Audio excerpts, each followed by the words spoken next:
the ladder of the dead.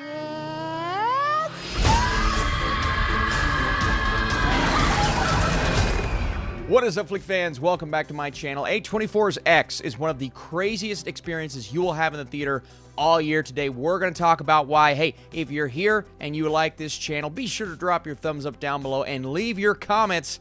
What was this movie? Let's get into it. In 1979, a group of young filmmakers set out to make an adult film in rural Texas, but when the reclusive elderly hosts catch them in the act, the cast finds themselves fighting for their lives. From director Ty West of VHS fame, starring individuals like Kid Cudi, Brittany Snow, Jenna Ortega, Mia Goth, Martin Henderson, who really does feel like this movie's version of Matthew McConaughey, just the way that he presents himself and representing, I think where they're located, that is Texas, like the best accent ever, and Owen Campbell. As we always do, we're going to talk about the rating really quick. Rated R for strong, bloody violence and gore, a lot of sexual content, graphic nudity, drug use, and language. So this is the opposite of a family film, just in case you were planning on taking the kiddos. And like I said, this premise revolves around these characters going out to make an adult film, but being as thorough as possible. The character of RJ, man, he is all about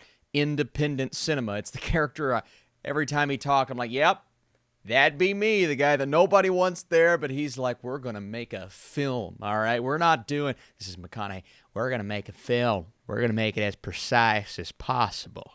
Wrong character. But Wayne, he's like, no, people are going to eat this up. We're about to go into the 80s. We're going into the age of tapes and home video, home media.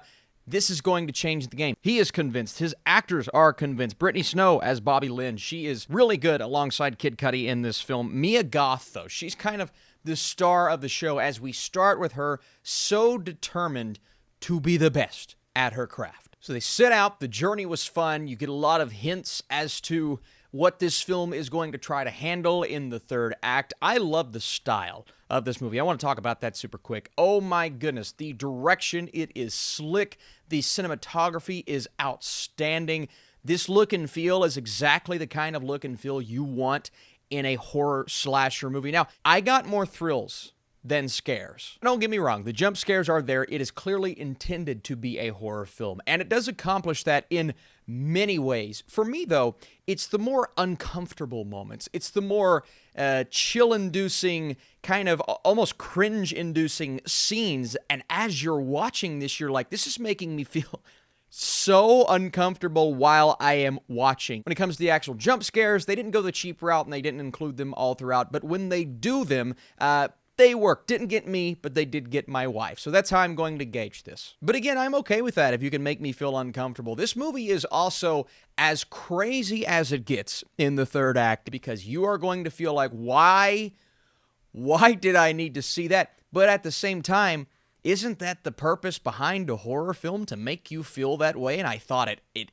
expertly accomplished that. It still managed to keep everything grounded and real, and while characters at points are making some very questionable decisions after numerous movies this year where characters just make the dumbest decisions and the movies end up being really bad, mostly because of that, I appreciate the fact that this film was able to give our characters a bit more intuition in those moments and just worked it out in a way that gave them personalities as opposed to just being really stale characters. Now, a lot of that could come from the performances. Even someone as simple and talking about her character as Jenna Ortega, who doesn't have a lot to say in the beginning. Lorraine's relationship with RJ is a key cog in the way that this film works. And then you have our elderly couple that allows them to come, and you can tell that there's an uncomfortableness at first, but once you figure out what is actually going on, you're like, oh.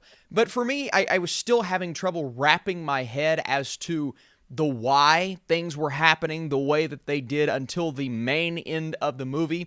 Even then, I'm not entirely sure I felt the reasoning behind everything was made as clear-cut as it should have been. But then there's something after everything goes down that the director gives us that made me think, okay. Also, I think the best thing about this movie, and something that I feel like a lot of people are going to disagree on, is the fact that this is such a self-aware film, right? Is it going to keep it like ominous and terrifying the entire time? And if you do that, you really have to deliver on those scares. Since I didn't find it maybe as scary as others will find it, more so uncomfortable, which works just as well, I love the fact that it included a lot of humorous and self-aware moments. The characters weren't afraid to get a little crazy a lot crazy at times, but a little crazy with their dialogue. And then the film is always pointing out things that you're pointing out as an audience. You're like, oh, that's completely ridiculous. And then the movie lets you know, we know it's completely ridiculous, but we're still having a good time with it all. That's included with the dialogue, with the style of it all, the fades, the transitions, just West's ability to put it all together in this stylish late 70s, early 80s type way. But it's also A24, and if you don't expect them to be a little outlandish with their themes, although maybe not as much as normal in this film, that's probably on you. But before I give you guys my score, I want to say thank you so much for being here. How did you feel about X? I'm curious to see what the audience thinks. If you like this video, drop that thumbs up. X movie is not what I expected. Featuring more thrills than actual scares, I appreciate the attention to detail regardless. It is expertly shot, and there's an atmosphere created that distinguishes this from anything else. It's an uncomfortable throwback slasher with attitude, and I didn't entirely know how to feel when I walked out of the theater, so I'm kind of glad I slept on it. I'm going an 82% with my score. Again, not what I expected. The word uncomfortable comes to mind as you're watching this movie, but once you piece everything together and realize what you're in for, how self-aware the entire film is, it's definitely an experience. And I just love a movie with this look and feel. The cinematography was great. I'm going to stop talking. Today's letter of the day is X. Thanks for watching. Stay tuned. We have a couple of Netflix reviews coming this weekend and my Oscar predictions.